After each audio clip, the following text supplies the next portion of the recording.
Apa ni mujahadah? Mujahadah ni tuan-tuan kita semua ni dah lakukan. Bila kita sejak akhir balik sampai hari ini, kita sentiasa buat apa yang Allah perintah, tinggal apa yang Allah larang. Itu berarti kita melakukan mujahadah. Tapi orang-orang sufi kata, mujahadah yang kita lakukan ini tidak boleh menyampaikan kita kepada makrifatullah. Apa sebab? Sebab mujahadah yang kita lakukan selama ini, ya, diistilahkan oleh orang-orang sufi, ulama tasawuf dengan istilah mujahadah takwa. Bila kita tanya pada orang-orang sufi ini, kenapa dinamakan mujahadah takwa? Mereka jawab, sebabnya kamu taat kepada Allah, buat apa yang disuruh, tinggal apa yang dilarang. Tujuan kamu mudah-mudahan Allah selamatkan daripada azab neraka, Allah masukkan ke surga. Tidakkah begitu? Maka orang ramai pun kata ya. Sebab itulah mujahadah kamu ini tidak boleh menyampaikan kamu ke tingkat makrifah, atau tidak boleh meningkatkan ilmu kamu ke tingkat makrifah. Karena mujahadah kamu dinamakan mujahadah takwa. Ada seorang pelajar kecil je, umur 13, tapi kawan-kawan semua habis tengok wayang hari Sabtu, dia pergi masjid pakai kopiah putih, pakai baju putih, kain putih. Sungguh-sungguh. Kalau di antara kita ni ada yang melakukan sungguh-sungguh mujahadah, misalnya belum masuk waktu 1 jam dah pergi masjid, baca Quran, sembahyang sunat, ya. Ini sungguh-sungguh. Ini dinamakan mujahadah istiqamah. Orang sufi pun kata, kalau mujahadah kamu mujahadah istiqamah, kamu sungguh-sungguh, pun tak boleh, ya, meningkatkan ilmu kamu ke tingkat makrifah. Kerana apa? Karena tujuan kamu melakukan mujahadah bersungguh-sungguh ni, mujahadah istiqamah, ada dalam hati kamu, mudah-mudahan Allah bagi nikmat yang lebih baik, surga lebih baik, nikmat lebih baik. Betul tak? Orang ramai kata betul. Sebab itulah tidak mampu meningkatkan ilmu kita ke tingkat makrifah. Jadi orang tanya, habis macam mana? Mujahadah macam mana? Jadi orang sufi kata, kena tambah lagi satu mujahadah. Kena tambah lagi satu mujahadah. Mujahadah ni mesti ada memenuhi 3 syarat yang penting. Pertama, ada pimpinan guru. Tak ada pimpinan tak boleh. Apakah nama mujahadah yang membawa kepada, yang biasanya membawa seseorang kepada fana dan ma'rifatullah? Jawapannya mujahadah al-kasfi wal i'tila'i. Ini kita dapat istilah ini daripada Ibnu Khaldun, kitab beliau, kitab Sifa'us Sa'il li Tahdhibil Masail. Penyembuh bagi orang yang bertanya, untuk menjernihkan berbagai masalah. Maknanya tuan-tuan, kalau seseorang tidak melakukan mujahadah al-kaswi wal i'tila, dia mengaku fana, itu bohong. Orang yang fana ni dia mesti melakukan mujahadah al-kaswi wal i'tila. Ini satu, ya. Mujahadah ini yang kedua ni dipimpin oleh seorang syekh mursyid. Dia ikut, dia belajar tasawuf pun tidak, dia belajar tarekat pun tidak. Tawak-tawak dia jatuh, ya, orang angkat dia ke hospital, koma. Bila dia terbangkit-bangkit, bila dia bangkit sedar, dia kata saya fana. Sebab 2 hari 2 malam ini saya seolah-olah pergi melawat satu kampung, ya. Saya pergi melawat satu kampung, di situ saya beribadat. Ini sebenarnya tuan-tuan, rohnya dia pingsan tadi, dia tak sedar, rohnya dibawa oleh jin, ya, pergi ke kampung jin, badannya dekat hospital. Ini bukan fana. Jadi yang kedua tadi apa? Mujahadah al-qasw wal i'tila', ini mesti ada syekh atau guru yang memimpin.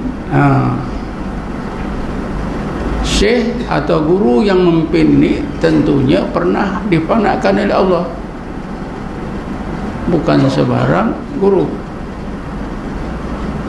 Kalau tidak pernah difanakan oleh Allah, macam mana dia boleh memimpin? Yang pertama apa? Mujahadah al-kasbi wal i'tila'i. Yang kedua, ciri kedua, ada pimpinan seorang syekh mursyid. Ketiganya, mesti ada amalan yang diamalkan. Apa dia? Zikir dan tafakkur. Apa dalilnya? Ayat 191 surah Al-Imran. Bismillahirrahmanirrahim. Alladzina yadhkuruna Allaha qiyaman wa qu'udan wa ala junubihim wa yatafakkaruna fi khalqis samawati wal ard. Mereka itulah orang-orang yang sentiasa berzikrullah dalam apa juga keadaan mereka, berdiri ke duduk, berbaring, sakit ke senang ke apa, sentiasa zikir. Semasa berzikir itu mereka tafakkur terus menerus terhadap ayat-ayat Allah yang ada di langit dan di bumi. Wa yatafakkaruna fi khalqis samawati wal ard. Ini syarat ketiga. Maknanya kalau tidak ada zikir dan tafakkur, itu bukan fana lah. Mesti ada zikir dan tafakkur, ya. Zikir dan tafakkur ini terus menerus, mengambil masa yang lama biasanya. Dan tentunya zikir dan tafakkur ini dipimpin tadi guru tadi. Maknanya zikir dan tafakkur yang terpimpin. Ini berdasarkan kepada firman Allah SWT, wadhkur isma rabbika wa tabattal ilahi tabtila. Mesti terus zikir, mesti tabtil kepada Allah dengan sebenar-benar tabtil. Arti tabtil itu hanya Allah saja yang dituju dan berpaling seluruhnya daripada makhluk. Itu tabtil. Untuk menentukan supaya zikir dan tafakkur yang terus menerus tadi berhasil, maka biasanya mudah tercapai apabila ada uzlah dan khalwat, atau istilah yang selalu kita gunakan, ada suluk. Kerana apabila ada uzlah, khalwat, ada suluk, berhari-hari berzikir saja dalam keadaan penuh adab zahir dan batin. Ini biasanya mudahlah tercapainya apa yang dimakan fana.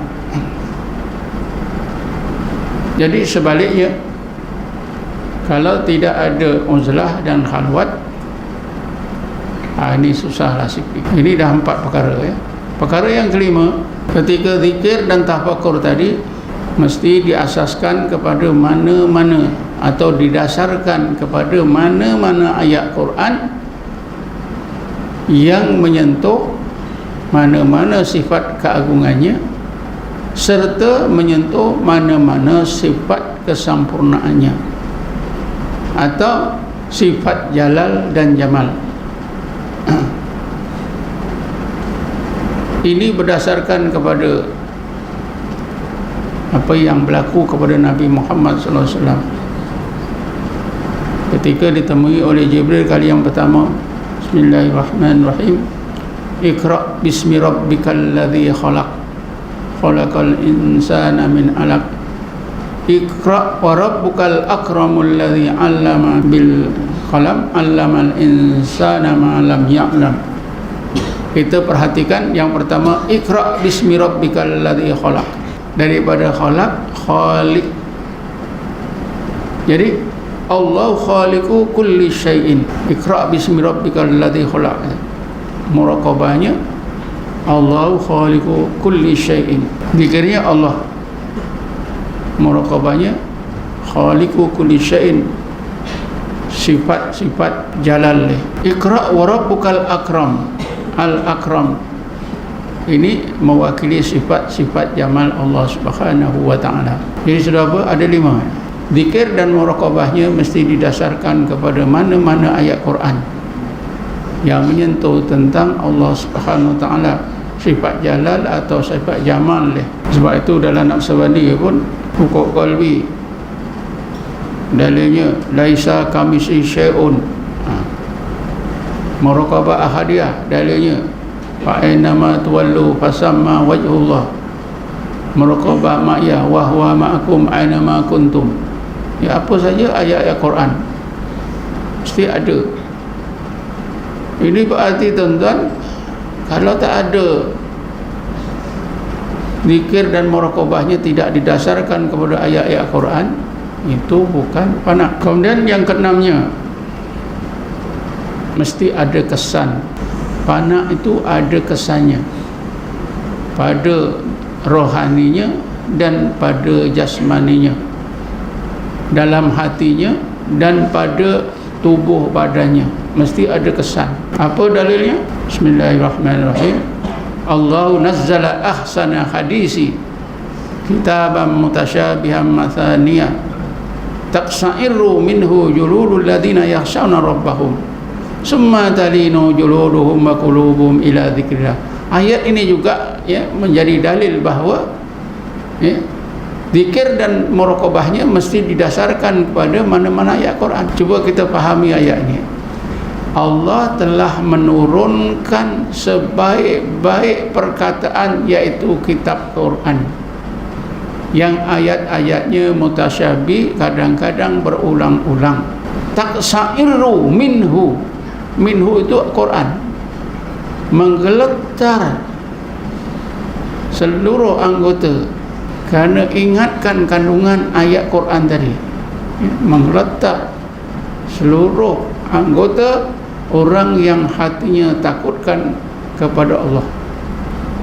Jadi muraqabah macam ya, macam Nabi Muhammad dia berzikir, muraqabah sifat keagungan Allah. Ya. Kesannya apa dia?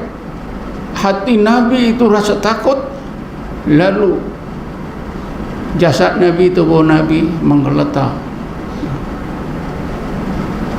Jadi rasa takut itu kesan pada hati, menggeletar itu kesan pada tubuh badan. Takut kepada apa? Bila takut ni biasanya dihubungkan dengan sifat-sifat jalal ni, sifat-sifat keagungan, sifat-sifat kebesaran, sifat-sifat kehebatan Allah Subhanahu wa ta'ala. Contohnya tadi, khaliqu kulli syai'in, khaliqu kulli syai'in, mesti ada kesan dalam hati dan pada tubuh badan. Dalam hati apa dia? Kesannya takut, timbul rasa takut kepada kebesaran Allah. Lalu rasa takut dalam hati ini merebak keluar, terzahir pada anggota menggeletar-geletar. Tapi naklah ingat ya, menggeletar dalam keadaan elok, baik dipandang oleh syariat, bukan menggeletar yang dipandang buruk oleh syariat Islam. Misalnya menjerit-jerit, menendang-nendang, mata terbeliak, jatuh. Kalau jatuh saja tak apa tuan-tuan, jatuh terus mengelepah-lepah, habis semua, tikar pun habis semua. Ini bukanlah macam orang yang diserang oleh histeria. Itu bukan fana. Atau menyanyi-nyanyi, berdendang-dendang, lagi pun rasa takut dan mengletah-letah ni tanda fana tadi. Sekali saja, bukan berulang-ulang, ya. Kalau berulang, minggu ini tawajuh di sini pun memekik-mekik, jatuh. Minggu depan pun sama saja, minggu depan pun sama saja, tawajuh tempat lain pun sama. Ini bukan fana. Ini terasuk, kerasukan.